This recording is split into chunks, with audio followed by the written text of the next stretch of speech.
Avant de commencer ce podcast, laissez-moi vous parler un peu de notre commanditaire au trio économique. Jean-Sébastien Lebrun, avocat fiscaliste de chez Spiegel Ryan. Donc, si vous avez besoin de conseils juridiques professionnels en matière fiscale, Jean-Sébastien Lebrun, avocat, c'est la personne qu'il vous faut. Il offre une gamme complète de services pour répondre à vos besoins en matière d'achat et vente d'entreprise, de planification fiscale et successorale, ainsi que pour résoudre à peu près tous les litiges fiscaux auxquels vous pouvez penser. Il offre un accompagnement personnalisé pour assurer la réussite de vos transactions et de vos affaires fiscales, et ce, partout au Québec et même au-delà des frontières. Contactez-le, Jean-Sébastien Lebrun, au 514-866-9842. Bon épisode.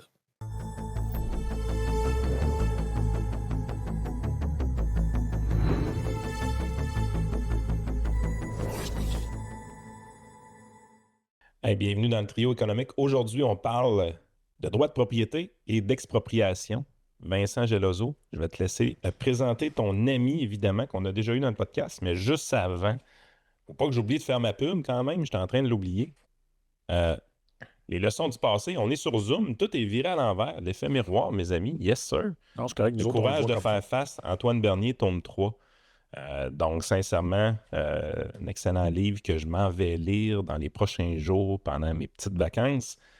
C'est la fin de la trilogie du côté d'Antoine. Donc, on est super content de vanter son livre que vous pouvez vous procurer sur Amazon, évidemment. Je vous suggère quand même d'acheter les 2 premiers si vous n'avez pas, si vous les avez pas lus. Ce serait peut-être une bonne idée. Ouais, c'est ça. Commencer par Lord of the Rings 3, c'est jamais une bonne idée si tu veux suivre l'histoire. Là.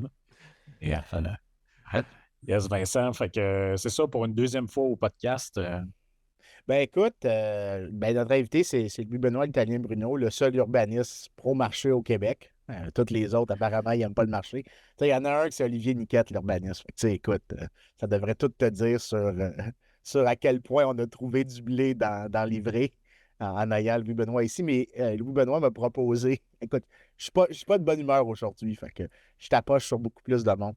Mais Louis-Benoît m'avait C'est quoi, il est tombé proposé. un pouce de neige en Virginie, t'es pas content? Ben écoute, premièrement, n'importe où il y a de la neige, je suis pas content. Là. J'ai déplacé vers le sud pour une raison. Fait que, tu sais, n'importe quelle quantité de neige non zéro est absolument inacceptable pour moi. Mais laissons ça de côté. C'est Louis Benoît, en fait, qui m'a proposé de faire ça, puis j'étais vraiment content qu'il le propose parce qu'on en a parlé, puis on était vraiment les seuls à en parler. C'est à quel point au Québec, il y a eu surtout, et là, la date m'échappe, mais en 2023 ou 2024, la CAQ avait passé sa loi ce qui facilitait l'expropriation par les municipalités. Puis on en avait parlé, puis on avait été dans les principes économiques des méfaits de ce type d'expropriation-là. Puis on avait juste resté la littérature économique, mais on n'avait pas fait vraiment une sorte d'aperçu du territoire de, des expropriations au Québec. Puis comme on était les seuls à en parler, puis que Louis Benoît est vraiment un expert là-dedans, je me disais que ça valait la peine, quand il me l'a offert, de vraiment accepter son offre, de venir en parler pour comme nous dire que, tu sais, le droit de propriété au Québec, on prend ça pour acquis, mais il y a beaucoup de conditionnels euh, qui sont placés avec ça. Puis, écoute, je vais juste comme Juste, partir à... Ouais, vas-y. confirmer ce que tu disais tantôt, ça a été déposé en mai 2023, puis ça a été débattu à l'Assemblée en novembre 2023. Le projet de loi 22, la loi concernant l'expropriation Ben au écoute, la Québec. première question qui me viendra en tête, Benoît, c'est est-ce que ça a déjà eu des impacts dans ton travail de tous les jours? Oui. Oui, ça en a déjà eu parce que ça, c'est une des raisons. Puis, tu sais, je vais le dire d'emblée. Je commence à agir à titre de témoin expert OK. dans les dossiers d'expropriation. Et donc, à ce moment-là, la manière dont on va appréhender les dossiers, ben, déjà ça a changé. Puis, je vais avoir l'occasion d'y revenir un petit peu plus loin, mais notamment les termes dans la manière dont on va venir évaluer désormais l'indemnité à verser à quelqu'un qui se fait exproprier. Ben, ce projet de loi-là est vraiment venu changer les termes sur plusieurs aspects dans la manière d'évaluer. Puis, ça n'a pas nécessairement été fait dans une optique de donner plus d'argent aux États. On va dire comme ça. Ben non, parce que un des éléments qui était amené publiquement par quelques municipalités, c'était de dire, ben là, sais, mettons qu'on veut protéger des espaces verts, puis qu'il y a un ancien club de golf, là, les propriétaires estiment que ça vaut tant. Fait que là, ils ont comme changé une notion, là, je ne sais pas si j'ai les bons termes, là, mais on parle d'un passage de la. J'ai le projet de loi devant les yeux, là, mais je ne trouve pas la section précise, mais on passe. En gros, si on donne. C'est plus la valeur marchande, c'est la valeur. Ils ont comme joué avec quelque chose là, dans la Tout à fait. terminologie. Là. Tout à fait. On est en train de vendre ma 8e ou ma 9e diapositive là, d'avance, mais néanmoins, oui, il y a bel et bien eu un changement là-dessus. C'est vraiment dans les termes du calcul. Puis ça va être aussi l'occasion de vous glisser. Écoutez, je ne suis pas avocat. Si jamais des gens qui nous écoutent, qui se trouvent à avoir des problèmes, il y en a plein actuellement, là, des méga projets de Québec. Puis même peut-être que, je ne sais pas, c'est des conseillers municipaux qui nous écoutent, la municipalité en équation d'exprimer quelque chose. Il y en Que ce a soit une au des moins. avocats. Hein? J'en connais au moins une. Bon, ben écoute, je connais autant des avocats qui représentent des villes que des avocats qui représentent des expropriés. Donc, dans tous les cas, je veux dire, je peux vous référer à des gens si c'est vraiment des questions légales. Là. Je tiens à le dire tout de suite, je ne suis pas avocat. Je suis juste, prenez-moi, disons, pour un nerd qui s'intéresse à ces questions-là, qui s'intéresse aussi à la question du droit de propriété en tant que je dirais, base de notre système, base fondamentale de notre système. Donc, c'est dans cette perspective-là. Écoute, laisse-moi te poser une première question un peu pour guider. Là, à quel point est-ce qu'on prend pour acquis, parce que c'est pas mal la thèse que tu m'as pitchée, mais à quel point on prend pour acquis le droit de propriété au Québec? Puis est-ce que le cadre juridique, normalement, qui encadre les expropriations, est-ce qu'il s'est effrité dans les dernières années, pas juste avant le projet de loi, mais est-ce qu'il y a eu des tendances à vouloir l'effriter puis qu'on est comme dans une sorte de pente glissante présentement? Certainement. Certainement, ce droit-là a connu des changements. Les dynamiques en matière d'expropriation sont devenues différentes au cours des dernières années. Puis ce n'est pas justement des changements qui vont dans le sens des droits des expropriés. Le cadre change. Il y a des manifestations concrètes de ça. C'est peut-être l'occasion justement de commencer un peu ma présentation. Parce que la dernière fois, si vous bien comprendre, c'est moi l'édition que j'avais eue avec Vincent, la première fois que je suis venu. Vincent m'avait demandé, peux-tu avoir un PowerPoint, peux-tu avoir une présentation? Puis là, je ne l'avais pas nécessairement compris comme il faudrait que tu aies une présentation. Puis je dois dire qu'après avoir ma première expérience, que j'ai quand même adoré, j'ai réalisé, juste que j'aimerais ça en présentation. Parce que je me suis mis à écouter les podcasts avec Pierre Desrochers. Puis j'ai fait. Le template de tout le monde, apparemment. C'est ça. Écoute, Tout le monde est jaloux de Pierre. Fait que là, j'espère que tu n'as pas 147 slides, ça pourrait que ce soit long. Non, OK. je me suis limité à 10 ou 15. Ah, OK, c'est parfait. By the way, juste dire aux gens que tu es venu à l'épisode 135. En passant, dans ma tête, je me disais, ça doit faire, je sais pas, une trentaine d'épisodes. Ça fait vraiment plus longtemps que ça. Ça fait presque 16 épisodes. Ça veut dire un peu plus qu'un an. Oui, c'était. Oui, exact. Parfait. Fait écoutez, je vous passe ça tout de suite. On va peut-être avoir activé mon partage d'écran. Oui. Mais oui, c'est des thématiques, Vincent, qui vont répondre à ta question tout au courant de la présentation. Mais je te confirme d'emblée, je vais te vendre le punch. Ça va en descendant pour les produits expropriés. Ça, c'est sûr et certain. Normalement, tu devrais pouvoir, je crois. Parfait. Ben, pendant que le setup se fait, je vais juste souligner que, pour vrai, la seule chose que je savais sur les expropriations, c'est la loi qui a été passée. Mais j'avais aucune idée de la tendance avant qu'il se défilait. Fait que, pour les auditeurs, ça va être un des rares épisodes où je vais apprendre quelque chose parce que généralement, quand je parle avec Yann, j'apprends rien. Il faut souligner aussi que ça avait été ce qui nous avait choqué un peu dans le podcast, la raison pour laquelle on en avait parlé, c'est qu'il n'y avait comme aucune considération dans le discours public là-dessus sur l'importance de ces droits-là dans un régime démocratique, l'importance que ça a d'un point de vue économique. Puis, tu sais, c'était comme amené de manière un peu frivole, du genre, ouais, mais là, c'est bon parce que les villes, désormais, vont pouvoir plus facilement exproprier les gens. Nous autres, on était comme, ben non, justement, c'est pas bon, ça. Ouais. Moi, je vois pas ça comme un avancé, là, je suis désolé. Là. Puis là, juste avant que Louis-Benoît prenne la parole, j'aimerais rappeler à Vincent qu'il a appris sous ma gouverne qu'un auto assuré de 2 barres, c'était pas le côté gauche et le côté droit, c'était le chapitre A et le chapitre B. J'aurais dû faire attention à ce que je faisais quand je te gossais. Je savais que ça allait me revenir. Effectivement. Mais là, tu sais, ça revient un peu dans l'actualité, Louis-Benoît, cette histoire-là des droits de propriété puis des expropriations, notamment avec le fameux projet de TGV là, du fédéral, où là, il y a des gens qui viennent comme d'allumer que sont sur le long du tracé, puis ça se pourrait que les rails passent sur leur maison, là. Donc, soudainement, là, on a comme un regain d'intérêt pour le droit de propriété, là. Oui, tout à fait. Puis en fait, c'est ça qui m'a motivé. C'est drôle que tu en parles parce que c'est ça. Quand je me suis dit, hey, c'est pour ça que je voulais revenir au trio, mais c'est quoi le sujet? Qu'est-ce que je peux apporter de plus? Puis il arrive tous ces projets-là. Puis c'est ça justement qui m'a fait dire, Colin, je lis mon sujet, c'est de ça. Donc, j'ai parlé non seulement pour mon intérêt pour les questions légales, parce que même si je ne suis pas avocat, je suis quand même parajuriste. Fait que, de pouvoir expliquer puis de m'intéresser à tous les mécanismes légaux, moi, écoute, ça fait partie de mes dada, là. Puis, en plus de ça, ben, d'un point de vue langue économique, puis vous avez déjà fait un épisode là-dessus, mais je pense que ça va être intéressant de rafraîchir ces notions-là puis les rattacher à du pourquoi. Puis même de peut-être ouvrir sur des choses, Vincent, que tu n'avais pas nécessairement soupçonné. Si jamais tu as envie d'amener des points ou de la théorie économique que tu veux rattacher des affaires, naturellement, n'hésite pas du tout au cours de la présentation. C'est bon? Parfait. All good. Oui, on va pouvoir commencer ça tout de suite. Je vais aussi que le plan, là. Je vais commencer, je ne sais pas si vous aviez fait l'historique du droit de propriété. Parce que, mettons, on s'entend, ça part de loin, là, mais c'est pas une gugus qui sort de n'importe où. Je veux dire, oui, il y a déjà eu, au niveau de je vais dire, de la civilisation occidentale, quand on regarde au niveau des Romains, notamment, c'était déjà des notions qui arrivaient.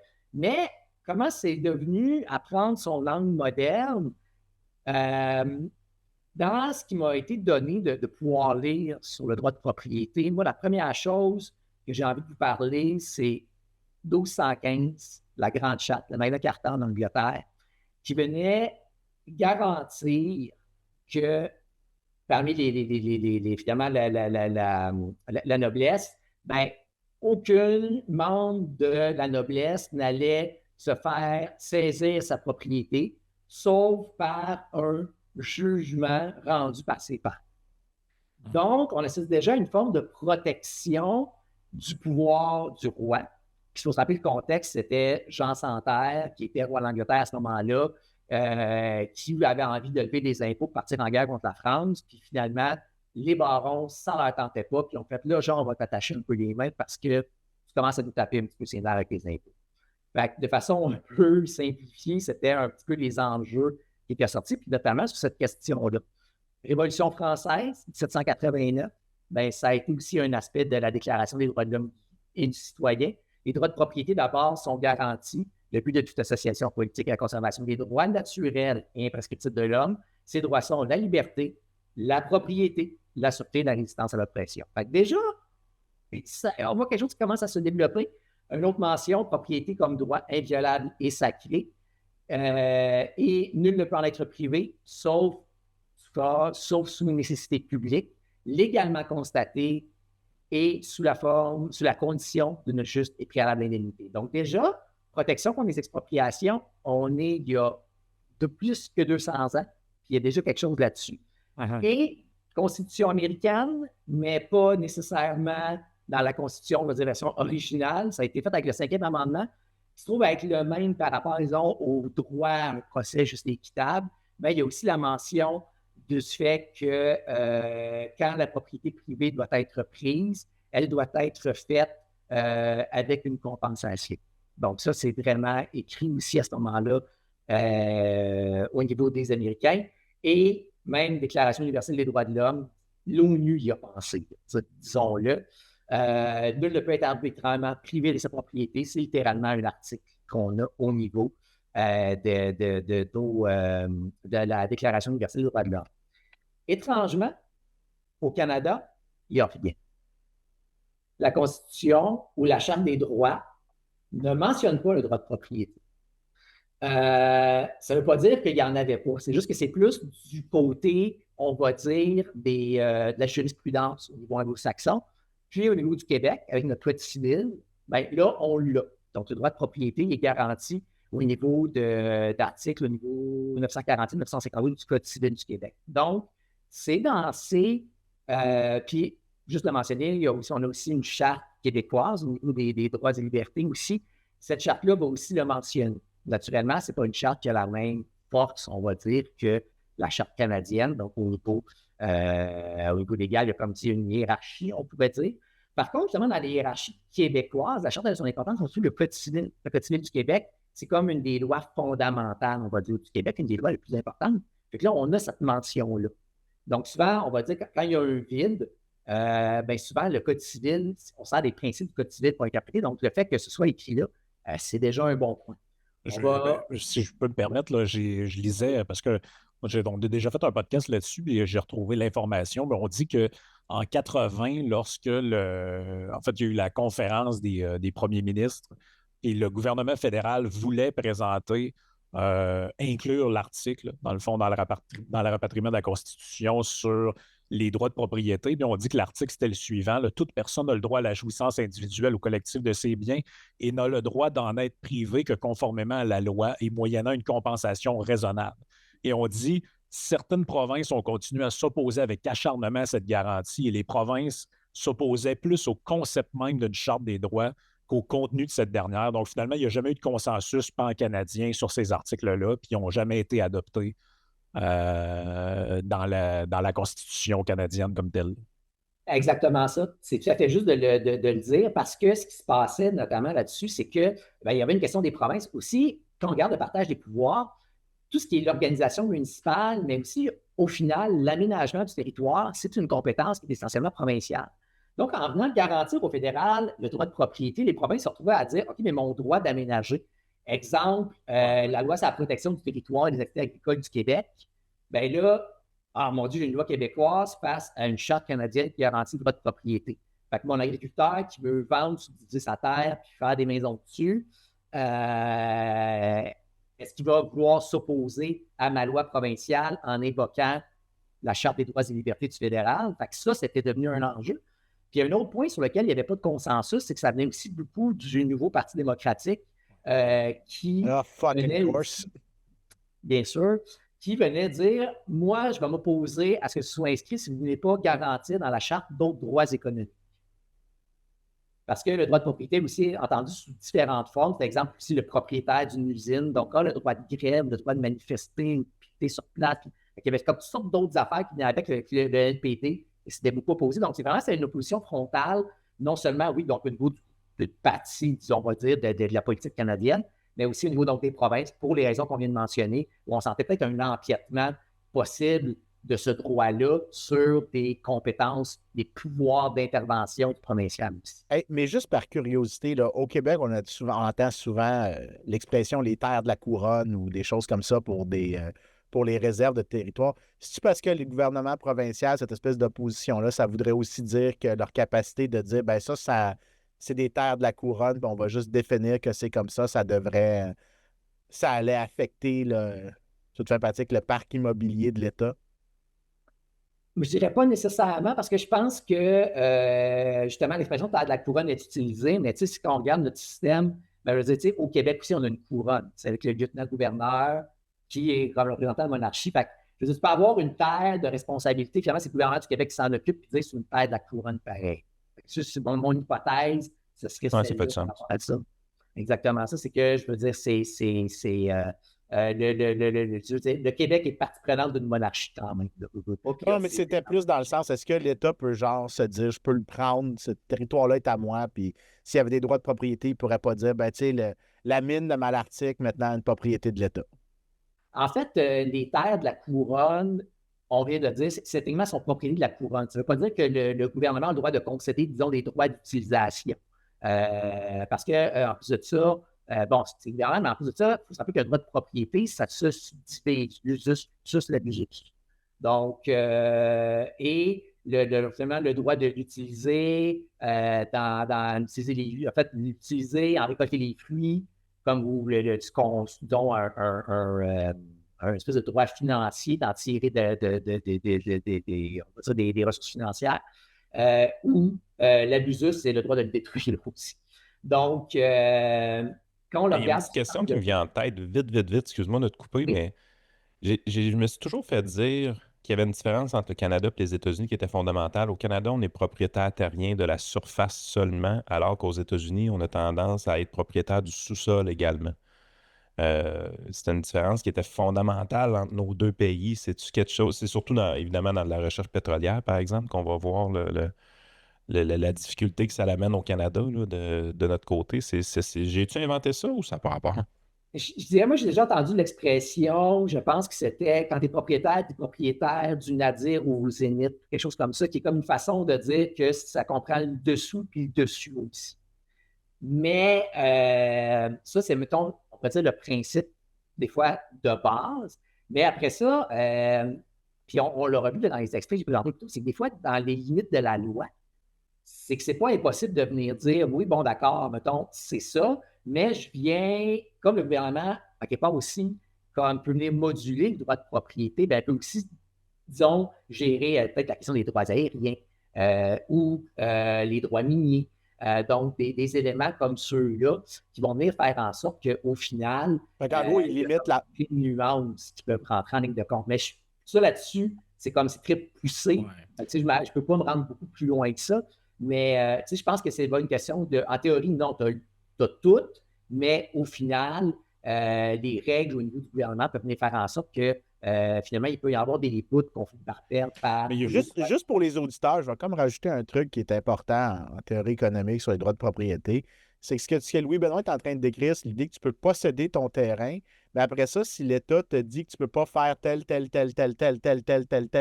chose avec ton terrain, ben, tu as limité le droit de propriété, même si Ouais. techniquement, c'est encore à ton nom. Puis si tu dis que tu ne peux pas le vendre à telle personne, tu ne peux pas le vendre à telle autre personne, puis qu'en réalité, moi, je peux imposer que tu dois laisser un droit de passage à mes camions ou à des avions, bien, tu limites le droit de propriété Ouais. de la personne. Donc, ce que tu peux en faire est limité par l'État. C'est donc, oui, c'est ta propriété, mais tu en as réduit la valeur en limitant ce que la personne peut faire avec. Ben, C'est important de le souligner. c'est ce que plus récemment, puis moi je trouvais que c'était une bonne manière de le présenter, on appelait les expropriations déguisées dans plusieurs médias, notamment des gens qui ont acheté en bonne et due forme des terrains.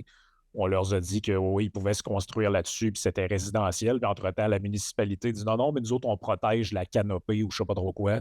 Donc là, vous n'avez plus le droit de vous bâtir là-dessus. Je dis, ouais, mais la valeur marchande du truc que j'ai acheté elle vient de s'effondrer. Genre, qu'est-ce que je fais avec un terrain, moi, que j'ai acheté résidentiel et maintenant, il ne sert qu'à laisser pousser des quenouilles, là? Je fais quoi, moi, avec ça? Là? En fait, c'est une expropriation déguisée parce que vous avez pris, dans le fond, la valeur de mon bien sans me le prendre. C'est un peu ça. Oui, tout à fait. Puis justement, l'exploration déguisée, c'est quelque chose sur lequel on va justement aller un petit peu plus loin. C'est dans 2 slides à peu près. On y arrive. Rapidement, peut-être vous amener sur la mécanique qui est derrière la propriété foncière. Qu'est-ce qui fait en sorte? Parce que oui, la propriété, même on l'a vu, ça a déjà été avancé comme étant un droit naturel, donc surtout dans des perspectives, je dirais, plus françaises, américaines. Mais au final, ça prend quand même un système pour gérer la propriété. Donc, qu'est-ce qu'on a essentiellement? Bien, au Québec, on a 2 ingrédients. On a, ça passe d'abord et avant tout par ce qu'on va appeler la publicité des droits, c'est-à-dire qu'on a des registres, des outils pour pouvoir dire, il y a un terrain à cet endroit-là, voici ses limites, voici son numéro, donc ça, c'est le cadastre. Et pour chaque entité au cadastre, on va avoir dans le registre foncier du Québec, on va voir ce qu'on appelle donc un index des immeubles. Cet index des immeubles-là va venir enregistrer une panoplie de droits sur l'immeuble, notamment son droit de propriété. Et c'est la publicité foncière, essentiellement, c'est ce qui rend opposable des droits par rapport aux autres. C'est littéralement le fait de dire je suis la dernière personne qui l'a acheté, donc qui est à moi. Puis c'est ça que le registre foncier dit. C'est ça qui a, entre guillemets, force probable, pour exemple, déterminer, mettons, dans un conflit quelconque dans lequel la propriété est en jeu, ben, c'est le registre qui garde une trace de ça. Donc, C'est probablement la job des notaires la plus importante dans ce qu'ils font, dans la recherche au registre et tout ça. Là, sais, on a tout le temps l'impression, ouais, je viens de donner 900$ ou 1200$ à un notaire pour une transaction hypothécaire, j'ai l'impression qu'il n'a rien fait. C'est pas exactement de même que ça marche. Il a fait de quoi? C'est juste que tu l'as pas vu travailler, puis c'est les recherches dans ces registres-là, je pense, qui occupent une bonne partie de leur temps, là.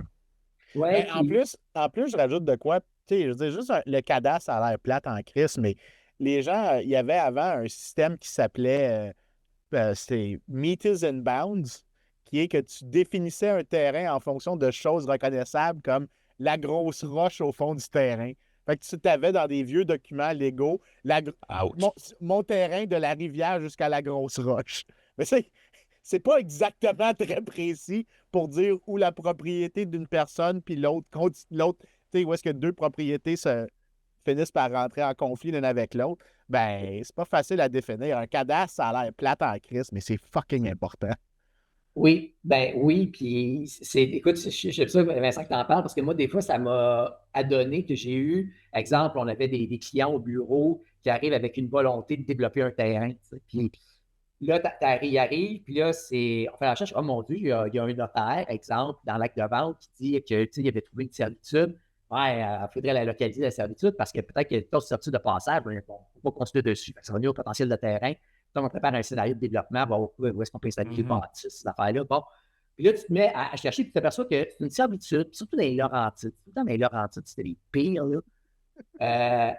Servitude, écoute, c'était une genre la présentation du curé Labelle. Là. Puis là, ça disait, OK, là, genre 75 verges le long du côté du terrain de M. Tremblay jusqu'à la ligne du terrain de M. Doyon, suivi jusque, tu te pars dans l'autre sens, dans l'angle du terrain de Sarah. C'est comme, OK, parce qu'il se fait ces noms des voisins pour cibler la servitude. Écoute, moi, l'arpenteur, je vais être après ça qui va faire le certificat de localisation pour dire la certitude est là, puis le notaire qui va chercher ça, c'est.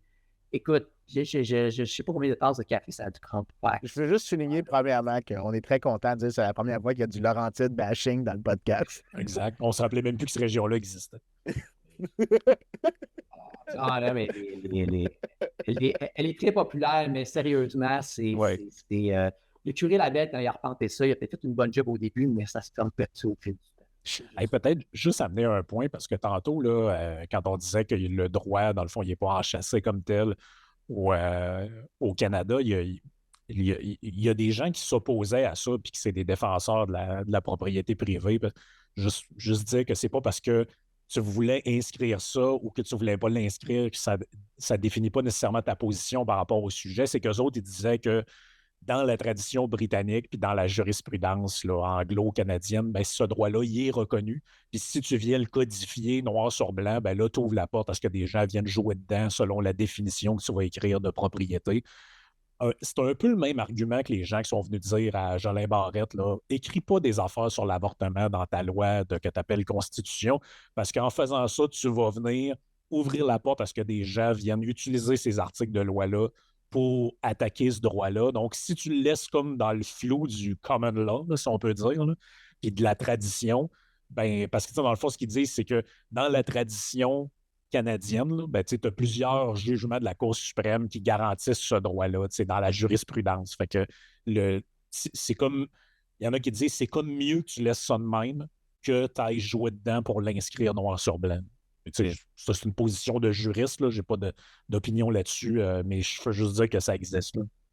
Je dirais que cette position-là se tient parce que faut se rappeler, même Pierre-Éliott Trudeau voulait inscrire le droit de propriété dans la Constitution. Je veux dire, donc, quand on considère que ça a été parmi un des plus grands défenseurs de l'intervention de l'État, puis ça a été aussi, on va le voir plus loin, un énorme expropriant, Pierre-Éliott Trudeau, il n'y en a pas moins qui voulait quand même l'inscrire il voulait l'inscrire dans la charte à la base. Mm-hmm. Donc, c'est ça, oui, c'est facile, mais c'est un point qui t'appelle c'est facile d'essayer de faire des associations politiques. Des fois, oui, il y a un peu de ça, mais pas toujours. Il y a des nuances à apporter naturellement là-dessus. C'est tout à fait juste là. Fait que, une fois qu'on sait comment ça fonctionne, bon, ben, exproprier, en quoi ça consiste? Bon, ben, définition, on va dire, légale, opération par laquelle l'administration publique contraint une personne à céder un bien foncier dont elle est propriétaire pour cause d'utilité publique et moyennant une indemnité juste et préalable. Essentiellement, c'est le gouvernement, tu sais, pour revenir à la diapositive précédente, c'est le gouvernement qui voit ton lot, qui se dit, ben justement, parce que j'ai un projet, puis je pense que ce lot-là, c'est le meilleur lot pour réaliser mon projet, j'en ai besoin. Donc, dans le registre foncier, je vais aller m'inscrire pour dire, maintenant, c'est moi le propriétaire. En contrepartie, je dois verser une indemnité, par contre, pour le faire. Dans cette définition-là, justement, il y a la notion de contrainte. Les expropriés ne choisissent pas d'être expropriés, ils le subissent. Puis ça, je pense que c'est un concept qui est essentiel à se souvenir quand on va parler justement des lois qui protègent les droits des expropriés. Ces lois-là, là, C'est important, ça. Exactement. C'est important parce que je me rappelle, mon père a déjà été exproprié, puis la quantité de ragots que tu entends, c'est, on sait bien, tu sais, il a acheté cette maison-là pour recevoir un montant du gouvernement ou nanana. À toutes les fois qu'il y a un discours d'expropriation, les gens ils ont comme une petite jalousie puis ils disent ah, check ça, là, il essaie de profiter du système ou il n'a pas accepté la première offre parce qu'il essaie de profiter du fait, blablabla, blablabla. Alors qu'en réalité, pour l'avoir vécu avec mes parents, il y a beaucoup d'anxiété reliée à une expropriation, puis il n'y a personne qui a de fun. Là. Oui, c'est puis- vraiment pas amusant. Là. Puis l'aspect d'être contraint à le faire est important d'être pris en compte parce que, à mon avis, ça a une valeur. Ça. Tu sais, ta non-volonté de quelque chose elle a une valeur au sens où parce que, c'était un peu ça qui était présenté dans la réforme de la CAQ. C'était en gros, dire ouais, mais on te donne ce que ça vaut sur le marché, puis that's it. Ouais, mais c'est parce qu'il y a un concept là-dedans qui est important, c'est que la personne a été forcée de le faire. Prendre la décision de mettre sa maison avec une pancarte sur le bord du chemin puis de la vendre, c'est pas la même chose que d'être forcé à le faire. Quand tu es forcé à le faire, c'est que tu n'avais pas l'intention de vendre, tu avais peut-être l'intention de vendre dans 5 ans, 10 ans ou peut-être même de rester jusqu'à la fin de tes jours dans ta propriété. Mais ça a une valeur en soi, en tout cas, à mon sens, à moi. Tout à fait, tout à fait. Puis on va voir plus loin que cette valeur-là, elle a été prise en compte pendant longtemps. Puis peut-être qu'à un certain point, elle l'est encore aujourd'hui avec la nouvelle loi, mais à un moment donné, le gouvernement a fait vraiment un effort de dire comme hey, c'est vrai que des fois, je débarque puis je fais mal à du monde. Fait que je ferais peut-être mieux de me donner, de créer un climat, puis créer un système où est-ce que les gens que j'exproprie peuvent se faire entendre.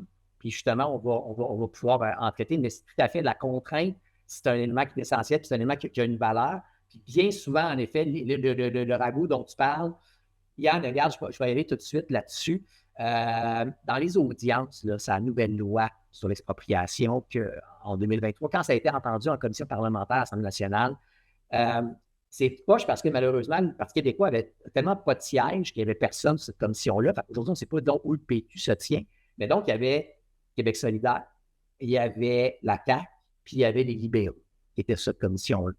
Puis quand on prend le temps de regarder libéraux, les soi-disant libéraux. Je vais vous allez Il avait voir. été bon dans ce dossier-là, Vincent, par contre. Ah oui, Et ok, voilà. Oui, et voilà. On apprend des affaires à Vincent. C'est Ah, donc, il est moins ça coche aujourd'hui. Ah, écoute, c'est parce qu'il ne faut jamais sous-estimer à quel point je sous-estime le Parti libéral. Mais notamment, c'est Monsef Deradji qui avait été un des meilleurs députés sur le projet de loi 22, honnêtement. Il faut rendre à César ce qui revient à César. J'ai aucun problème. Quelqu'un qui défend le droit de propriété mérite le crédit. Je n'ai plus son nom, je ne sais pas son nom, mais le député de l'Acadie avait fait plusieurs interventions.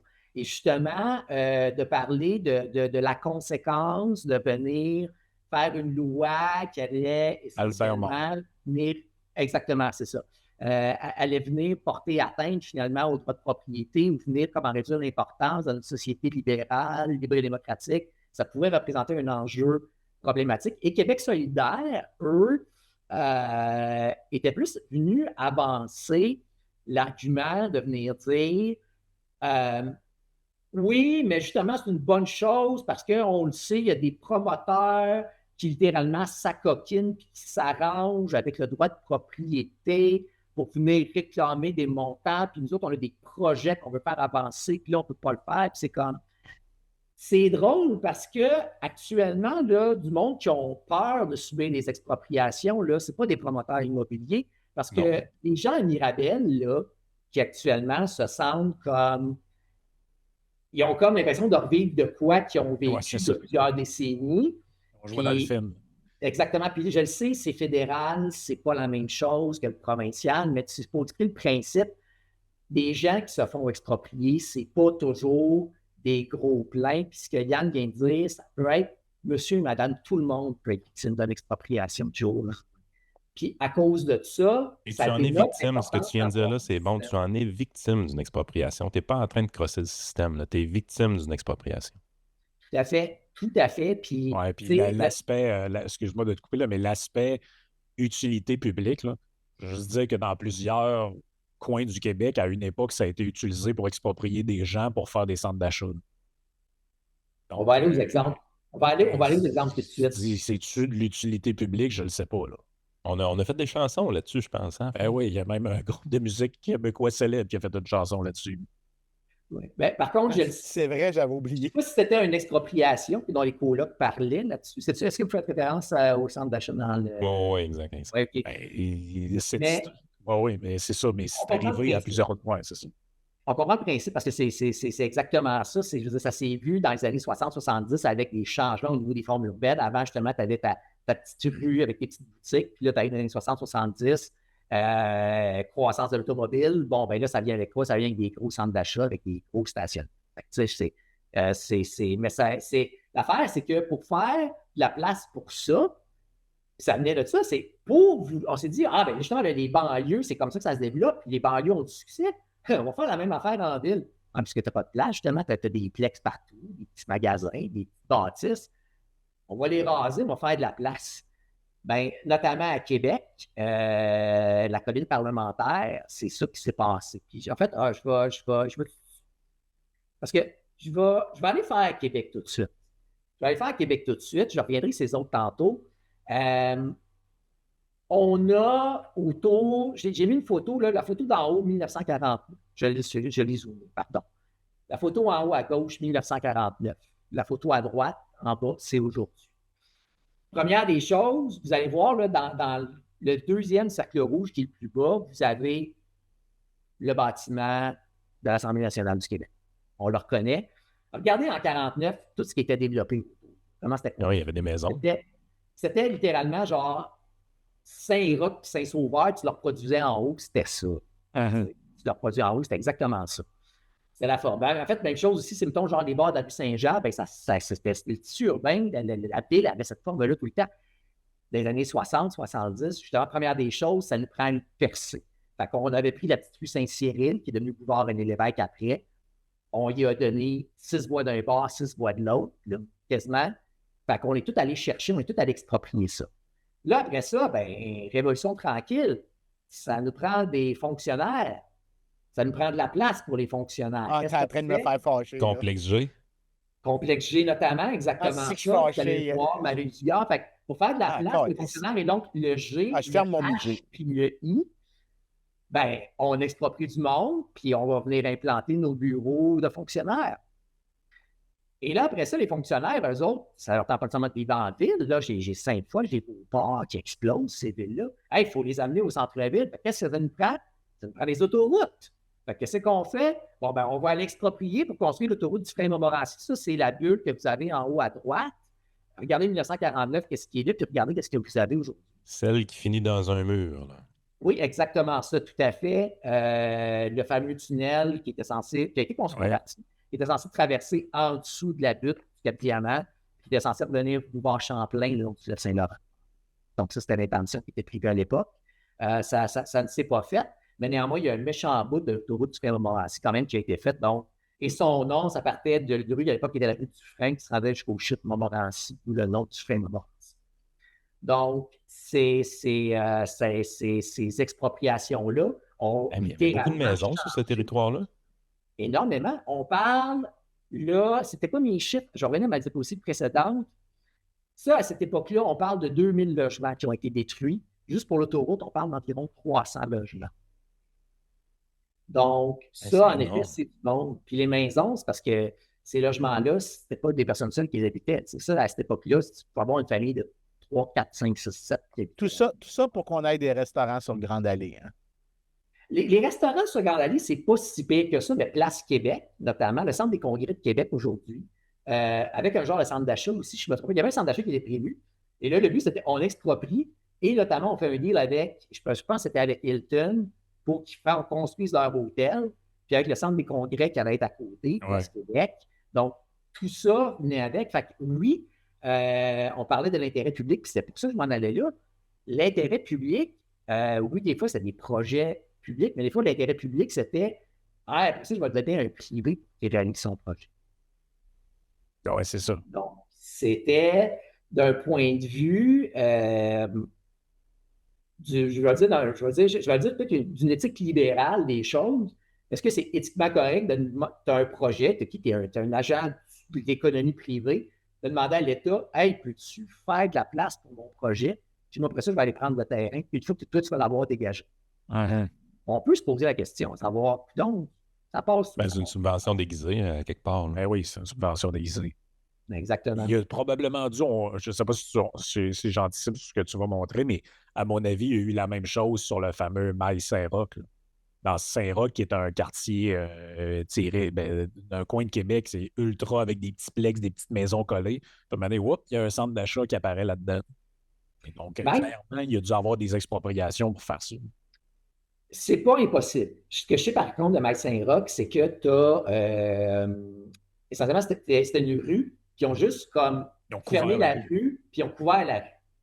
Puis à ce moment-là, ben, les commerces, est-ce que justement, disons, se dire, ah ben là, il faut le donner à une seule autorité. Fait que oui, en effet, je m'en viens comme exproprier, mais garder les bâtiments. Ça, il faudrait que je n'ai pas vérifié l'historique, mais c'est pas impossible que ça se soit vu. Mais c'est une forme. Ça prend une seule autorité pour s'en occuper, donc je serais mieux de mettre ça dans les mains d'un seul propriétaire. Mais au minimum, c'est comme une forme d'expropriation déguisée, au sens où si maintenant la vue dans mon salon, dans ma maison, c'est l'intérieur du centre d'achat, puis avant, c'était dehors.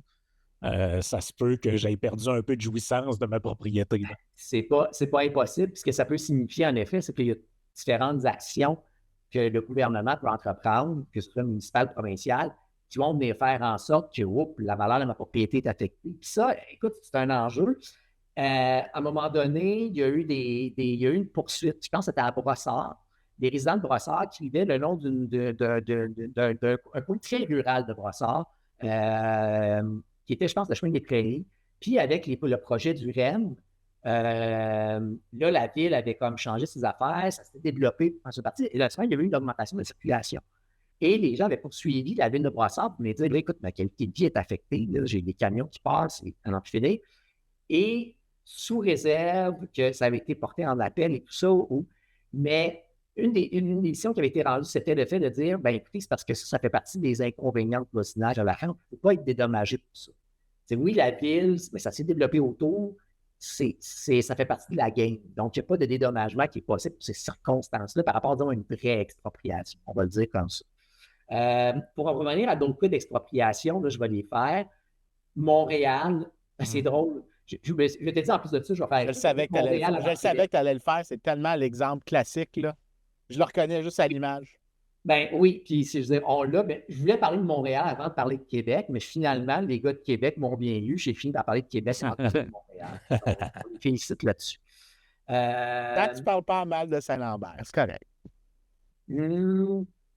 Ça se pourrait.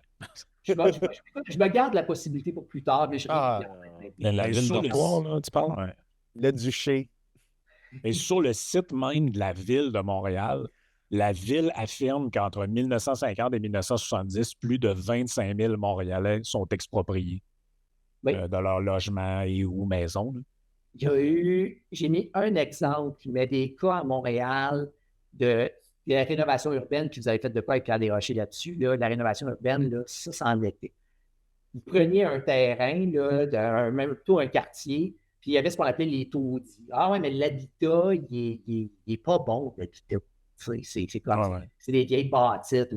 Alors, on va raser tout ça, là, puis on va construire du neuf, ça va dynamiser les secteurs. Et donc, il y avait toute cette vision-là, une vision très moderniste des choses, qui finalement s'est jamais avérée. Et on se dit, ben oui, on va emmener des gens habiter, genre des gens venir travailler à Radio-Canada, c'est des bons salaires, puis ça va développer les alentours. Oui, mais parce que tu as quand même tassé, comme pour Radio-Canada, 68 puis 768 familles.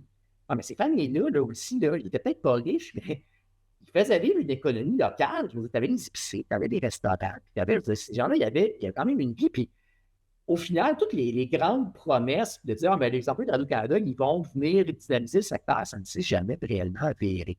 Parce qu'il y avait un peu ce qu'on voyait, on voyait des employés arriver, mais on ne voyait pas tout ce qu'on détruisait aussi autour. Ouais. Puis toutes les conséquences de détruire aussi. Parce que les gens qui vivent là, il y avait leur petite organisation, puis il y avait leur vie aussi. Puis Vincent, je ne sais pas s'il va y avoir un parallèle avec une certaine notion de capital social. Puis tu me vérifieras si tu vas aller là ou si c'est moi qui se cours totalement. Mais le fait qu'au final, les gens vivent un quartier, ils tissent des liens entre eux autres, qui font en sorte que s'ils sont mal pris dans la vie, peut-être que le voisin va pouvoir les dépanner pour, je sais pas, moi, tu as une nouvelle job, puis là, tu as une chute de nuit, puis là, il fallait que la mère monoparentale fasse garder ses enfants, mais peut-être qu'elle allait pouvoir aller voir la voisine qu'elle connaissait à côté, puis dire, peux-tu les garder le temps que, je sais pas, tu trouves un nouvel horaire ou quoi, tu sais, des petites affaires de même. Puis, tu sais, c'est la paroisse aussi. On sait que on est encore, le bois est dans l'organisation tranquille. On sait comment l'Église catholique est aussi une organisatrice au niveau de la vie sociale au Québec. Fait que dans l'Est de Montréal, ça peut être le cas. Mais tu sais, je veux dire, quand tu te fais sortir, puis là, tu perds tous tes repères, tous les gens que tu connaissais, ton commerce de quartier avec le gars qui te connaît, qui est peut-être capable de faire crédit parce qu'il sait que tu as une mauvaise semaine. Tu perds ta paroisse, il faut que tu déménages 25 pâtés de maison plus loin, dans un autre quartier, tu ne connais plus personne.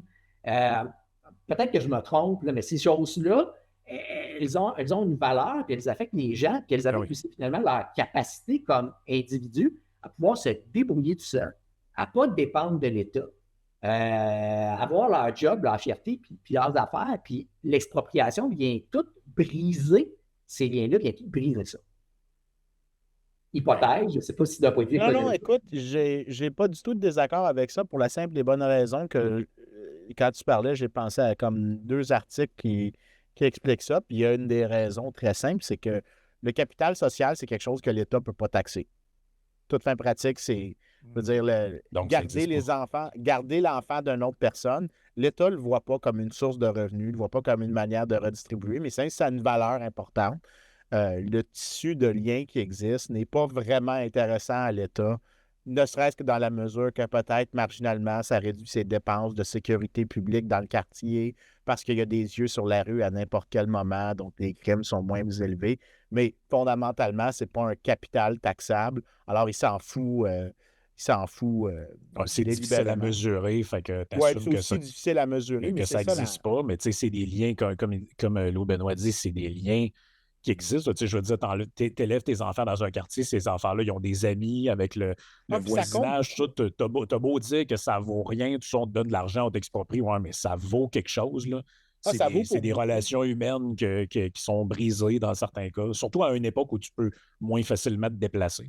Bien, ça vaut pour le capital, ça vaut pour la mobilité sociale. Donc, la qualité de vie du quartier dans lequel tu grandis est particulièrement importante à la mobilité sociale plus tard.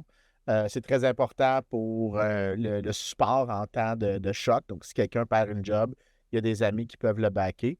Puis, il y a quand même un livre que j'aime beaucoup pour les auditeurs. À un moment donné, on devrait en parler, mais ça vient d'un politologue qui s'appelle James Scott. C'est à ça que Louis Benoît, quand il parlait, je pensais à ça. Il disait, ça s'appelle Seeing Like a State, comment l'État voit les choses. Puis, le point du livre, c'est fondamentalement, c'est ce que j'ai dit au début. Si l'État ne peut pas le taxer et il ne peut pas faire de revenus là-dessus, il s'en calisse. Même si ça a une valeur infinie pour les individus sur le terrain, l'État s'en contrefout. Mais là, juste ce que tu écris là, parce qu'il y a des gens qui sont à l'audio, ils ne le voient pas, là, mais juste le principe de. Tu écris pourquoi le cas est emblématique. Là, tu as un délai, tout le monde a le même délai pour partir, mais surtout l'indemnité fixe. Juste ce concept-là, ça vient dire en gros qu'on ne prend pas en considération aucune des valeurs dans l'histoire. C'est regarde, toi, tu as ça, puis on te donne tant en gros du pied carré, puis sac ton canne. Hey, puis 60 jours, c'est pas humain, là. Oui, puis c'est 12,50 par pièce. Ça ne veut rien dire. Ça c'est comme l'État, voici une mesure que le bureaucrate peut comprendre. Puis c'est la mesure la plus facile possible pour le bureaucrate, le nombre de pièces dans un appartement, pas les mètres carrés, pas l'étage. Au moins, j'ai dit pieds carrés. Si au moins ça avait été ça, ça aurait déjà été mieux. C'est le temps de faire des subdivisions en 60 jours. Oui, ben c'est ça. Coupe ta pièce en 8. Mais tu sais, ça ne dit rien sur est-ce que tu étais sur la rue, est-ce que tu étais dans une position qui avait plus d'intérêt. Ça, là, c'est... Ah, je ne savais pas l'affaire du 12,50 par pièce. Ouais. Donc, ça, c'était la différence. Puis, justement, par rapport à ça, je vais vous amener Mirabel, le fameux cas de Mirabel, à une époque où on avait comme voulu notamment évaluer, c'est quoi les besoins en décollage, en atterrissage d'avion à Montréal. Puis, tu sais, on a pris les lendemains de l'Expo 67, c'est de l'Expo 67, pour se dire, OK, bon, ben, on va se servir de ça, puis on va comme générer une courbe. Mettons que si tu avais calculé les données un petit peu, peut-être qu'on aurait eu une courbe plus modérée, mais on extrapole un peu à partir de ça. Puis on dit que, oui, puis l'aviation, ça ne bougera jamais. Donc là, les avions, ils ont toujours la même distance qu'ils peuvent parcourir transatlantique. Puis comme de fait, hey, Montréal, c'est un bon spot. Fait que finalement, tous les vols transatlantiques vont comme tout passer par Montréal en réalité. Fait que ça nous prend un méga aéroport parce que tout le monde va comme transiter par Montréal pour faire que ce soit Vancouver, Los Angeles, tout ça. Fait que pour se rendre en Europe, fait que ça me prend le plus gros fichu aéroport de la planète Terre. Ce qui a donc mené à des expropriations qui sont littéralement l'équivalent du territoire de la ville de Lévis aujourd'hui. Et là, je ne parle pas de Lévis avant les fusions. Je parle de Lévis fusion. Entre Beaumont et Saint-Apollinaire, là, genre le 40 km que tu fais sur l'autoroute 20, littéralement, entre Bienvenue à Lévis et quitter Lévis, là, c'était ça, l'expropriation des années 60, faite par le gouvernement fédéral. Et ambitieux comme il était, on n'en entend pas beaucoup parler. Je vous avais employé l'expression dans un podcast, à un moment donné, vous parlez de ce Québec comme étant le dôme. Si on sort du dôme, faites une recherche sur Pickering, en Ontario. Et le gouvernement fédéral a fait la même chose pour Toronto, a exproprié une quantité phénoménale de terre à Pickering. Et ces terres-là sont toujours, en date d'aujourd'hui, propriété du fédéral. Ils en ont fait un genre de parc national en partie, notamment. Mais c'est toujours un enjeu. Le fédéral semble maintenir depuis quelques années une espèce de flou à savoir, mais peut-être que le jour où Pearson va être rempli, parce qu'il y a quand même pas mal de trafic à l'aéroport Pearson-Toronto, on ne sait pas trop ce qu'on va faire, mais les gens là-bas sont quand même assez actifs. Mais tout ça pour vous dire, dans les années 60 aussi, il y a eu énormément d'expropriations, aussi à Pickering. J'ai aussi un gros échec comme celle de Mirabel, où ça fait quoi, 30 ans qu'il n'y a plus de vol international? Ben, en fait, il n'y a juste jamais eu d'aéroport à Pickering. Ils ont exproprié, mais ils n'ont rien construit. Ah, OK. Mirabel, au moins, il avait construit. Ouais. Mais c'était, ça donne une idée. Pour en revenir à Mirabel, 90 000 acres de terre, c'est donc 400 km², littéralement. Donc, une bande d'à peu près 40 km de long par 10 km de large, grosso modo. 1700 familles. L'annonce, elle a été brutale. Le projet a été dévoilé. Là, personne n'avait été préparé à ça.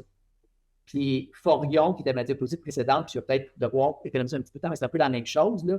C'est qu'on arrivait, puis on disait aux gens, oui, c'est parce que la loi est comme passée, là, puis vous êtes tout exproprié.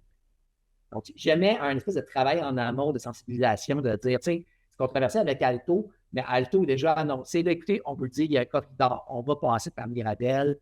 Ça, c'est pour le TGV.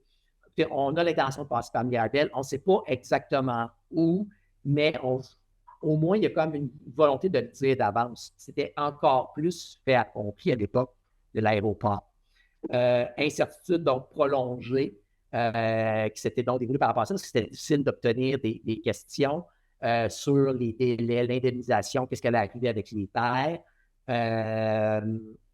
Au niveau de l'évaluation, là, dans mes sources, Vincent, 200 $ l'arpentaire pour tout le monde. Fait que tu pourras faire le calcul, voir qu'est-ce que ça pouvait valoir à l'époque, mais un arpent, ce n'est pas un pied carré. Je ne peux plus faire la conversion, mais c'est quand même pas pire en termes de dimension, un arpent. C'est 85 % d'un acre. Fait que si tu penses que tu as une maison qui est sur un acre, tu as une crise de grosse maison, ben imagine, genre, si tu as un terrain de 100 arpents, tu as 85 grosses maisons là-dessus. Oui, c'est ça. Parce un acre, c'est à peu près autour de 4000 m², donc autour de 44 000 pieds carrés à peu près. C'est peut-être même 40 000 pieds carrés. En tout cas, mais tu sais, on voit un peu dans l'horizon dans lequel on joue. Là. Fait que ça va. En fait, j'allais dire ça va vite, mais ça va pas vite, justement, l'indemnisation là-dessus. Et le beau paradoxe là-dedans, c'est qu'on le sait, il y en a exproprié 97 000. La superficie de l'aéroport réellement construite, là, c'est la partie en jaune que vous avez là. Qu'est-ce qu'ils ont fait avec l'excédent de terre en verre que vous voyez là? Hey, oui. Ils ont loué. Ils ont loué. Ils ont loué. Pourquoi? Peut-être que ça faisait de l'argent en même temps. Mais ils ont littéralement loué. Les gens, le gouvernement a exproprié des terres privées pour ensuite permettre de la cultiver, mais pour les cultiver, il fallait que tu loues. C'est-tu pour s'assurer qu'il n'y ait pas de construction proche de l'aéroport ou... Bien, notamment, c'était ça. C'est-à-dire qu'en dégageant tout ça, on assurait aussi un contrôle sur les possibles expansions, notamment, puis les corridors aériens, puis ces choses-là. Mais néanmoins, la superficie expropriée, là, il n'y a pas un aéroport dans le monde à l'époque qui avait eu de superficie comme ça. Puis pas d'un petit peu, là, de énormément. Ça a été une expropriation hors norme, littéralement, Aïe, par aïe. rapport à ce que ça prend d'habitude. Ouais. On va quand même donner au fédéral un certain crédit d'avoir réalisé que, ouais, peut-être que j'en avais trop pris. Donc, la partie en vert, qui avait été initialement expropriée, fin des années 60, elle a été rendue par la suite. On parle de 1900, je pense, 88, 98. Mon âge est un petit peu fou, malheureusement. Mais Et on par avait la des suite, idées de grandeur hein, pour Mirabel. Je me rappelle, on voulait que cet aéroport-là devienne le gros aéroport, que ce soit. exactement. Finalement, ça a fait poète, là, parce que c'est pas devenu ce qu'on pensait que ça deviendrait également. Là. Tout à fait. L'aéroport de Mirabel, c'était censé être 6 grandes pistes, 6 terminaux, puis tout comme en bloc avec une espèce d'autoroute centrale avec des bretelles pour accéder à tout ça. Moi, ce que j'ai vu, c'était beaucoup le modèle de Dallas-Fort Worth. Fait que si jamais il y a des gens qui veulent aller voir un peu à quoi ça ressemble, c'était un petit peu ça qu'on visait. Puis c'était naturellement donc un endroit parce que, comme je disais, on n'anticipait pas, exemple, que les avions gagneraient en efficacité énergétique. Puis comme ça, c'est arrivé la crise du pétrole. On se rappellera, pour les compagnies aériennes, à un moment donné, c'était comme, hey, ça me prend une manière de moins consommer de pétrole. Ce qui a donc permis des gains au niveau de l'efficacité, ce qui a donc permis à des avions de pouvoir faire, exemple, du Los Angeles-Paris sans escale, chose qui n'était peut-être pas possible. Puis là, justement, c'est là que l'aéroport Montréal se voyait comme une genre de plaque tournante où est-ce qu'on se disait, les gens vont comme passer par chez nous pour transférer, puis prendre ensuite le dernier segment pour se rendre. Donc, c'était un peu le Bois Montréal en même temps une plaque tournante. Donc, on avait anticipé ces choses-là, mais je dirais que c'est un cas technique à fait d'une planification. On se dit, je prends ma tendance passée, je prends mes conditions technologiques actuelles et je prends pour acquis qu'il n'y aura jamais aucun choc futur qui va venir tout bouleverser mes prémices de base. Oui, ça ne nous rappelle pas pas comme les le- affaires plus récentes pendant tout. On dirait la filière batterie de 1960, cette affaire. Mais on dirait que c'est. Comparaison Les est gens ne bonne. voient pas le danger de ça, de voir des fonctionnaires qui font des projections en prenant le récent, puis de dire, ah ben ça, les tendances qu'on voit là, ils vont continuer, puis à un moment donné, ben non, ils ne continuent pas.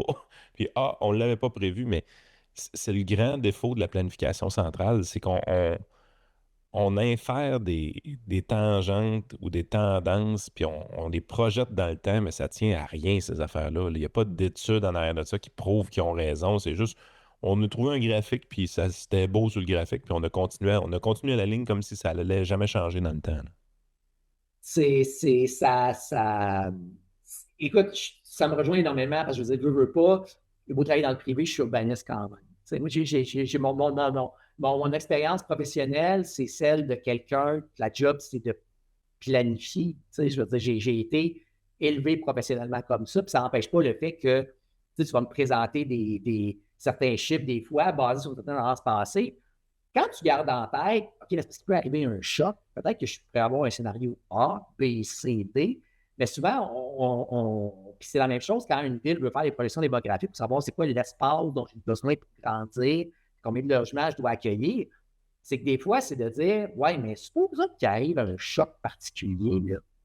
Bien, peut-être que tes projections ne seront plus bonnes. Fait que le plan d'urbanisme que tu as il y a 10 ans, qui lui-même est basé sur la tendance il y a 15 ans, ben, peut-être que quand tu vas le renouveler, il va falloir que tu mettes à jour tes chiffres. Puis malheureusement, je pense que ça demeure un enjeu, c'est ça, c'est de ne jamais faire un scénario.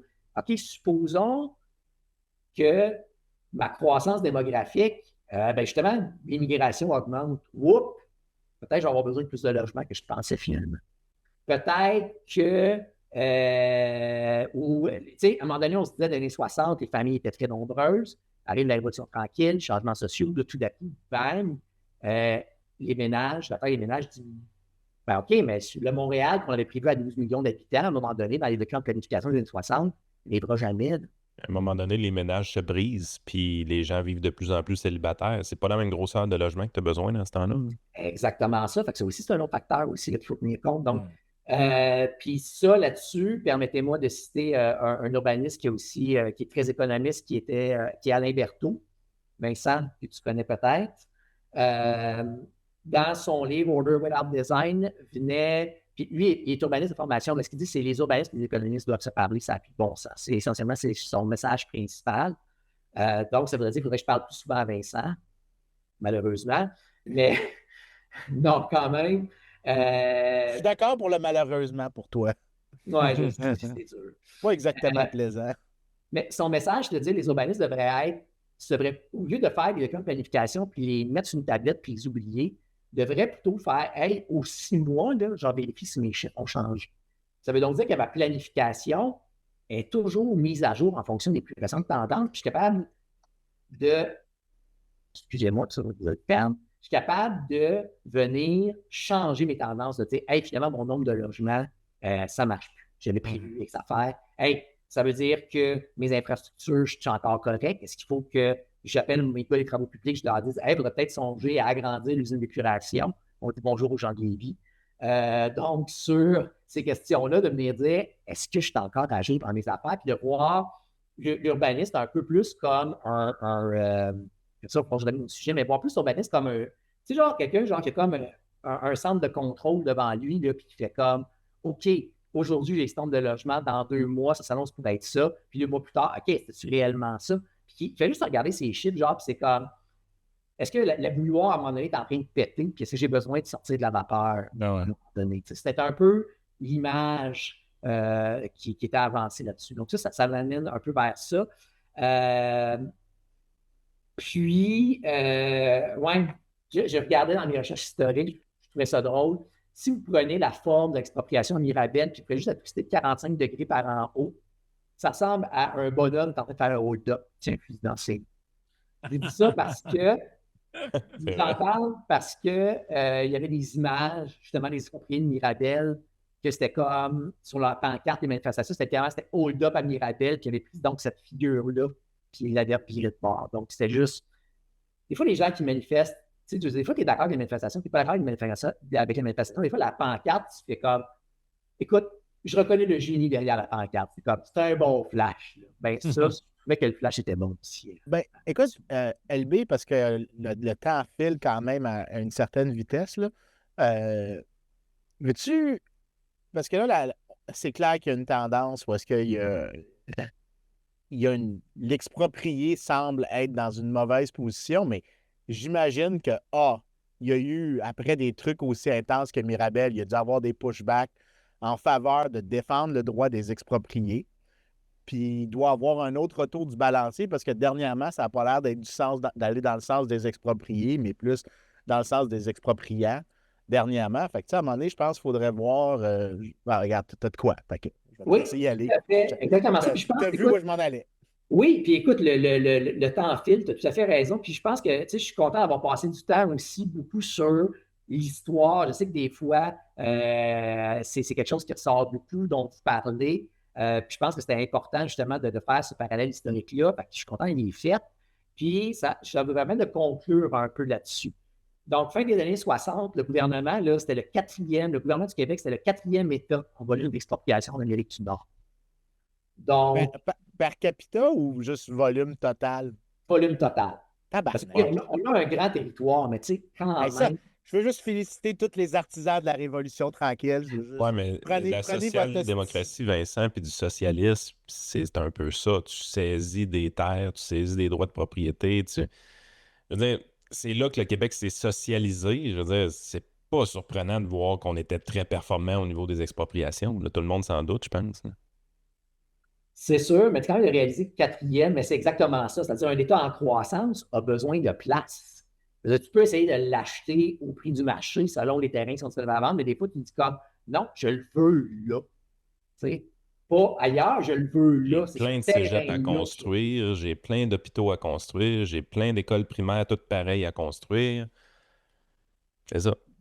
C'est exactement ça. Des fois, dans certains cas, des institutions religieuses ont été réutilisées, mais dans certains cas aussi, c'était du neuf. On est parti de ex nihilo, puis c'est comme, non, c'est là que je le veux, puis c'est là que je le fais. Les institutions, peut-être, mais tu sais, des polyvalentes, des fois, là, tu regardes acheter une polyvalente, puis tu dis comme, non, cette chose n'était pas une couverte, ce n'était pas une église non plus. Et ce n'était pas une institution religieuse avant, c'était une polyvalente brutaliste avec son architecture de béton. Mais le gouvernement constate quand même la situation, fait comme, ouais, je suis peut-être un petit peu sauvage à l'occasion, mandate une commission, la commission Allary à l'époque, n'a jamais rendu public le rapport et a pris 6 ans ensuite pour faire une loi cadre sur l'expropriation. Néanmoins, le dénommé Allary, qui était sur la commission, avait quand même dit que la loi avait quand même repris plusieurs de ses recommandations.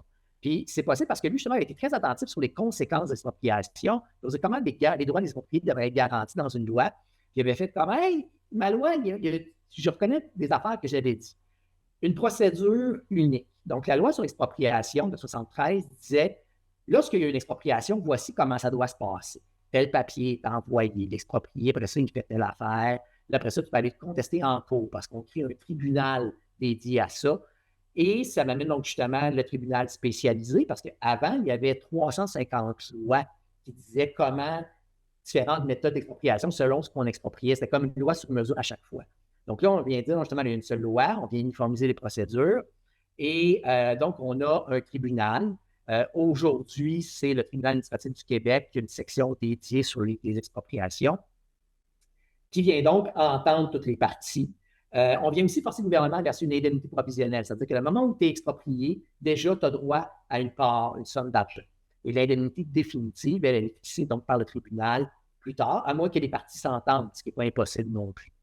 Un délai avant la prise de possession pour laisser le temps aux gens de se remettre un peu de la situation, de trouver autre chose. Il y a aussi le fait que des fois, une expropriation, le gouvernement va exproprier 90% d'un terrain, puis il va laisser un petit 10% restant. Là, le tribunal avait la possibilité de dire, OK, là, regarde, parce que tant qu'à exproprier 90, là, exproprier au complet pour verser la pleine indemnité, pour que tu ne puisses pas dire que oui, mais il reste un bout à mes expropriés pour vraiment leur laisser une chance de se refaire ailleurs. T'sais. Et ce qui est intéressant aussi, c'est qu'il n'y avait pas de recette pour l'indemnisation. Oui, il y avait le principe, puis on l'a dit tout à l'heure, c'était le principe de l'indemnisation complète, qui, elle, comprend 2 piliers, la valeur du bien et les dommages causés à l'exproprié. Donc, ça permet de tenir compte de choses un peu plus intangibles. Les gens ont l'occasion de venir plaider devant un tribunal, de dire, écoutez, l'expropriation va affecter de telle façon. Puis, au fil des années, le tribunal administratif du Québec, à l'époque, a développé toutes sortes de recettes, en quelque sorte, toutes sortes de mécanismes pour venir évaluer. Parce que c'est devenu une occasion pour les gens de venir s'expliquer, de venir faire entendre leurs points pour finalement que le tribunal essaye de trouver comme une solution plus juste. Donc, parce que sinon, ça finit comme dans le film Là-haut, là, tu mets des ballons sur ta maison puis tu pars avec, là, le petit film pour enfants, non? On voit l'image, mais ça s'écoute, ça ressemble quasiment à ça. Là. Pour moi, c'est la seule solution pour sauver ta maison. Mais c'est fou pareil qu'il y a eu un film pour enfants qui a été fait avec notre sujet d'aujourd'hui. Je trouve ça le fun. Ça l'imagine bien. Donc, ce principe-là de l'indemnisation complète là-dessus. Et ce qui s'est passé par la suite, c'est que là, on a un gouvernement qui dit qu'il veut rendre l'État efficace, mais il veut être aussi interventionniste qu'avant. Fait que finalement, l'idée, c'est de dire, ça me prend des procédures plus simples. Donc, arrivent toutes sortes de lois spéciales. La loi sur le tramway à Québec, la loi sur le REM, la loi sur la ligne bleue, la loi sur les relances en pandémie qui vient dire, là, les gens, n'ont plus la possibilité de contester le droit même d'exproprier. Là, ça commence à sentir 1960, cette affaire-là. Là. On n'est plus dans la mentalité de 73. Là. Exactement ça. De un, je l'ai dit, la loi sur l'expropriation, ça devait créer un espèce de cadre le plus unique possible. Là, on se remet à faire des lois pour des codes d'expropriation spéciaux. Où on vient interdire aussi le droit d'exproprier. Parce qu'en tant que tel, oui, vous avez le tribunal administratif du Québec qui vient fixer l'indemnisation, mais si vous estimez que le gouvernement n'avait pas le droit de vous exproprier, vous pouvez toujours aussi faire un recours à la Cour supérieure là-dessus. Mais là, on vient dire dans ces lois-là, finalement, Non, la ligne bleue, il n'y a personne qui va avoir le droit de contester le droit même de faire la ligne bleue.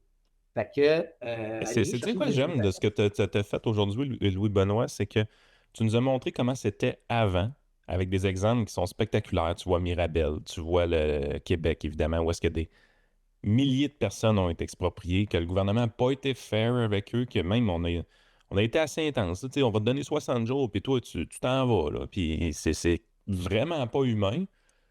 Puis là, tu arrives, tu regardes le pattern qu'on vit depuis le début des années 2020, puis on voit la tangente que c'est en train de prendre, puis tu te dis, on retourne à ça éventuellement. Mais c'est parce que dans 12 ans ou dans 13 ans, on va refaire un Mirabel, on va refaire une Assemblée nationale, puis autour. Il me semble que c'est écrit dans le ciel, mais là, on va arriver là, en 2032, là, il va y avoir quelque chose qui va sortir dans les médias, là, puis là, les gens vont être tous surpris que ça l'arrive. Puis là, ils vont dire, hein, on l'avait pas vu venir. Ah ouais, vous l'avez pas vu venir? Il semble qu'il y a un pattern ici, là. C'est exactement ça. C'est exactement ça. Tu as compris essentiellement l'essence de mon message, puis je comprends que le temps manque. Mais ça, je veux vous dire que dans les retours, là, le gouvernement, en plus de ça, dans les nouvelles lois, est venu dire au tribunal comment calculer les affaires. Une sorte de barème qui ont été fixés, alors que le tribunal avant avait du lousse pour dire hey, non, là, ça, c'est un cas vraiment particulier, c'est genre une situation particulière. L'indemnité, je m'excuse, gouvernement, mais tu vas payer plus cher pour cette situation-là. Ben oui. Ben là, maintenant, le gouvernement vient faire comme non, tribunal administratif du Québec, je t'en laisse à discrétion, je te dis comment calculer certaines choses. Se baser plus sur la valeur marchande plutôt que la valeur expropriée. La valeur expropriée, elle a cette composante-là, justement, des dommages causés. Mais là, tu es comme, non, retourne plus vers la valeur marchande. Oui, il y a des petits trucs d'indemnisation par-ci par-là, là, on ne se le cachera pas. Mais la valeur marchande, là, on veut que ça devienne plus prioritaire. Puis même, ça c'est intéressant, c'est que, puis je l'ai dit, moi-même, je suis expert. Des fois, j'agis comme témoin expert dans mes cas d'expropriation. Ben là, il y a même des balises maintenant qui vont venir dire toi, tu es un exproprié. Tu peux te payer l'avocat que tu veux. Par contre, tes experts, en temps normal, le gouvernement qui exproprie rembourse les experts engagés par la partie expropriée. Là, il va y avoir des barèmes, des maximums. Puis même, en fait, il faut genre approuver un peu le budget. On va venir approuver le budget que tu vas avoir pour Ben voyons. pour Ben voyons. ta dépense. Ça marche pas, ça? Ben, c'est ça qui est en fait. Puis c'est tout le temps amené en plus avec l'espèce de. C'est ce qu'on disait au début là, mais ça va juste concerner là, des multimillionnaires qui ont des terrains de golf qui servent à rien, ce genre de trucs-là. Alors que, tu sais, puis quand tu dis du cas par cas, là, parce qu'on ne pense pas toujours à tous les cas de figure, mais moi, j'ai pas de misère à m'imaginer, par exemple, quelqu'un qui est exproprié, puis il y a une maison, mais mettons la personne est en chaise roulante. Puis elle a mis massivement de l'argent pour faire adapter sa maison. Il y a un ascenseur dans la maison, il y a des rampes, il y a une manière, il y a une salle de bain sur l'étage parce que la personne ne peut pas monter les marches, puis bon, etc., etc. Ben, ajoute à ça le stress pour une personne de ce type-là de devoir dans une maison. Puis cette personne-là, là, la valeur, parce que moi, pour moi, une maison adaptée, ça vaut rien. Fait que, si j'arrive pour acheter une maison, tu me dis, ouais, mais elle est adaptée, pour moi, elle vaut strictement rien. Pour quelqu'un puis même, c'est pratiquement un pain in the ass pour moi, parce qu'il va falloir que je la fasse désadapter d'une certaine manière, parce que ça ne me sert à rien d'avoir des rampes ou ce genre de trucs-là. Mais pour la personne qui a mis son énergie là-dedans, ses ressources, là, ça vaut quelque chose. Ça vaut quelque chose autre qu'une espèce de patente mur à mur, genre on te donne tant du pied carré. C'est pour ça que j'ai fait les juges, j'avais des latitudes. Je pense que j'ai fait une erreur en disant à Louis-Benoît, on retourne un peu au pattern des années 60, puis on va créer des gaps. Je pense que ça va être pire parce que dans un contexte de densification des centres urbains, la journée que tu veux exproprier, tu n'es pas en train d'exproprier des bungalows, tu es rendu que tu expropries quasiment des tours éventuellement. C'est un bloc à 6 portes, c'est un bloc à 12 portes. Ça va être ça qui va être exproprié éventuellement parce qu'on a tellement densifié qu'il n'y en a plus de bungalows là, dans ces coins-là. Là. Maintenant, la journée que tu dis, ah ben là, on veut passer une ligne de métro là ou on veut passer une ligne de tramway là. Oui, c'est parce que la seule place qu'on peut aller, c'est au travers de ce bloc-là, puis il y a 30 portes dans le bloc. Mais ouais, on exproprie le bloc. Christy, c'est pas le même budget, là. Ça commence à être pas mal plus gros, là. C'est sûr que ça peut être un enjeu, certainement. Puis c'est pour ça, justement, que, tu sais, à rigueur, tes projets, tu veux les planifier d'avance. Puis il faut que tu surveilles tes coûts, naturellement, pour pouvoir faire des choix judicieux, à savoir, devrais-je passer à un endroit plutôt qu'à un autre? Devrais-je privilégier un mode plutôt qu'un autre? Puis il y a quelque chose dans ce que tu viens de dire aussi par rapport à ça, c'est que, tu sais, on parle d'équipement de transport, c'est une affaire, je veux te parler d'école. Parce que ça, les expropriations des écoles, écoute, c'est un cas en soi. Puis, sans vouloir aller trop loin, je veux juste dire qu'au niveau du ministère de l'Éducation, il y a une grosse pensée actuellement qui est un gros one size fits all pour les écoles. Mais tu sais, faire de la place pour une école dans un quartier, exemple, comme Griffintown à Montréal, qui c'est super gros développé, faire de la place pour, tu sais, parce que finalement, il y a comme des espèces de cahiers de charges qui viennent de dire, ah ben là, l'école, ça te prend, pour une école secondaire, ça te prend toujours une superficie de telle affaire, puis une école primaire, ça te prend une superficie de telle affaire.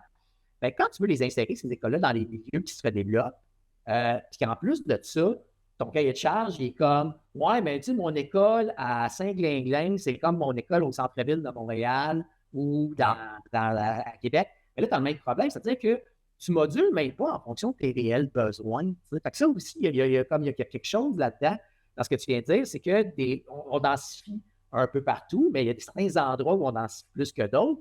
Si un jour, il faut installer des équipements publics dans ça, bien, encore une fois, un parallèle qui est de dire, bien, l'État doit réfléchir à, hey, peut-être que je pourrais accepter que faire une école primaire qui va être plus verticale qu'horizontale. Pourquoi? Ben oui, écoute, il va y avoir des escaliers. Écoute, un enfant de 7 ans, c'est censé pouvoir utiliser un escalier. Est-ce que je cherche tout ça? Sauf bien sûr sur le problème de mobilité. Puis, tu sais, je comprends très bien, mais en temps normal, tu sais, il n'y a pas de mal à avoir une école plus verticale, il n'y a pas moins de place. Je veux dire, il n'y a aucune école primaire au Québec qui a 5 ou 6 étages, ça n'existe pas, là. Non, non, mais tu peux regarder des sociétés. La pression sanguine n'arrête pas de monter tout le long de l'épisode. Il y a toutes sortes de tu sais, il peut y avoir des exemples. Je veux dire, Colin, si tu es capable d'avoir des écoles dans le centre de Paris, si tu es capable d'avoir des écoles à Tokyo, je suis pas un sûr que tu es capable d'avoir des écoles dans Saint-Roch, puis des écoles qui sont capables de prendre moins de place, d'être compactes, puis d'être comme associées à leur forme aussi, puis qui vont coûter moins cher à leur faire de la place aussi, tu sais, qui vont être à la mesure de leur milieu. Fait que dans l'espace qu'ils prennent, puis dans l'espace qu'il faut leur faire quand ça se produit.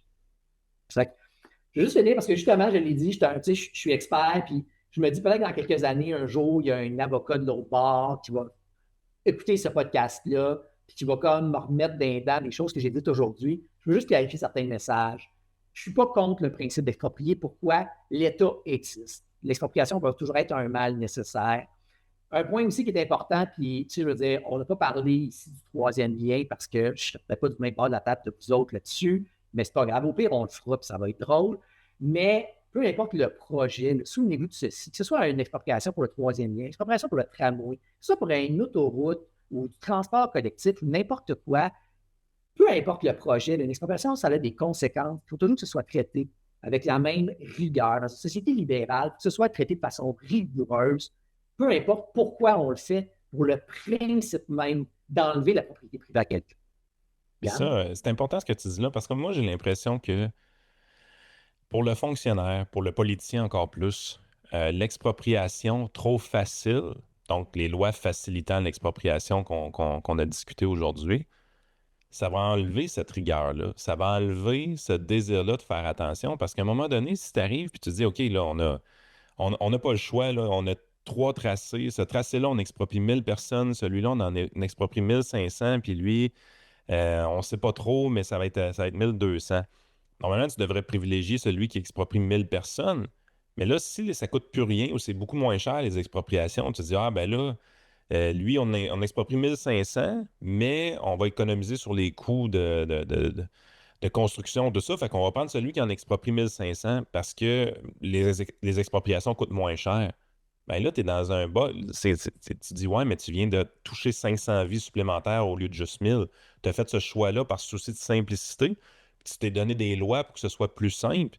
Mais à un moment donné, tu réfléchis même plus en termes de conséquences pour les humains. Tu es juste en train de dire, là, j'essaie de couper des coûts dans l'expropriation d'attitude d'attente, puis j'utilise la coercition de l'État pour le faire.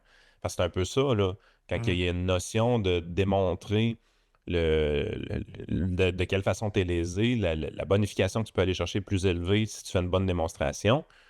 Bien évidemment, on a plus conscience de l'être humain que si on force puis on utilise la coercition de la loi pour dire t'as pas un mot à dire, là la valeur du marché, ferme ta gueule puis va-t'en. Tu sais, c'est ce bout-là, je trouve En qu'à fait, un moi, moment je donné, raj- l'État se simplifie la vie, puis on présente ça comme une bonne chose, mais en réalité, c'est qu'il va y avoir beaucoup moins de rigueur aussi dans l'analyse des travaux qui vont être faits. C'est une évidence dans ma tête, là. Mais tu vois, ça, c'est. Moi, je vais faire le commentaire, puis on l'avait dit dans l'épisode, j'ai oublié lequel on avait fait sur ça.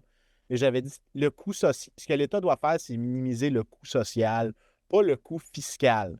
Le coût fiscal, c'est une sous-partie du coût social. Mais tu sais, si mettons, tu dois dépenser 1000$ de plus pour un projet, pour faire l'expropriation, pour que la personne accepte, tu sais, dans une négociation de le faire, mais que tu réduis le coût social de 1 million de dollars, ben fine, c'est ça que tu devrais faire. Tu devrais minimiser le coût social, pas le coût fiscal. Puis c'est ça l'espèce de leurre qui se fait avec la loi, c'est qu'on dit présentement, on va minimiser le coût fiscal puis accepter ce qu'on fait. Hein? Puis tout ce qu'on fait, c'est pour minimiser le coût fiscal. Puis le coût fiscal, c'est pas le coût social. Tout à fait. Ben, oui, ça rejoint un excellent point qui est de dire quand on se donne plus de lousse pour exproprier, ben, ça nous aide. C'est pas mal plus facile de négliger l'impact qu'on a par la suite, en effet. Quand les conséquences sont moindres, on fait moins attention. Puis ça, ben, justement, c'est un jeu dangereux. Puis c'est ça que je mentionne. Est-ce que je suis contre la nouvelle loi? Surtout, j'ai des doutes. Je crains les effets à long terme sur le droit de propriété. Puis, d'un point de vue où on multiplie les grands projets en plus, puis considérant que, comme je dis, c'est un ingrédient essentiel d'une économie fonctionnelle, d'une économie libre marché qui fonctionne, ben, puis c'est un fait que le droit de propriété, c'est important. Je pense que Vincent, je ne peux pas imaginer les études que tu pourrais nous citer là-dessus. Ben, ça prend justement les garde-fous. Puis là, les garde-fous se sont assouplis, puis c'est ça, ça n'a pas fait la une des journaux. Fait que, tu sais, il faut se poser la question, comme citoyen, qu'est-ce qu'on en pense de ça? Puis est-ce que c'est réellement le chemin qu'on veut prendre? Je pense qu'il y a des questions bien très, très, très légitimes à se poser là-dessus. Ouais, ça fait tout le recap. Moi, je suis bien content de cet épisode-là. Je ne vois pas qu'est-ce qu'on peut rajouter, à part qu'on peut aller dans la taverne. Louis-Benoît, il est bienvenu à rester avec nous, à moins qu'il veuille partir. Mais on fait Là, il faut qu'il nous explique pourquoi le troisième lien n'est pas d'accord. Ça m'intéresse. On peut faire, faisons ça dans la taverne, comme ça tout le monde pète une coche dans la taverne. Et Benoît, si tu veux rester, tu peux rester, mais on fait une courte taverne derrière les rideaux où est-ce qu'on chiale. Écoute, j'aimerais bien, par contre, moi je vais avoir un autre rendez-vous à 15h30. Mais si vous voulez en faire un épisode à un moment donné sur le troisième lien, je vais préparer mes arguments, puis on discutera le troisième lien dans une perspective économique de libre marché. Un débat que tu n'auras jamais sur des ondes d'un média montréalais. Non, parce que c'est pas l'angle. C'est pas l'angle. En effet, quand on parle du troisième lien, il est souvent abordé dans un angle, je vais dire, dans une pensée très, très montréalaise. Mais je pense qu'il y a d'autres angles sur ce projet-là Puis en effet, tu ne l'entendras jamais à Montréal. On va terminer ça là, parce que là, Frank a l'air trop heureux. Non, mais je trouve que ça augure bien pour le prochain passage. Fait que c'est quand tu veux, puis ça nous a fait plaisir. Tant mieux, je vous remercie d'avoir m'avoir laissé la chance de nous présenter ça aujourd'hui. Puis, je vous souhaite une bonne taverne. Yes.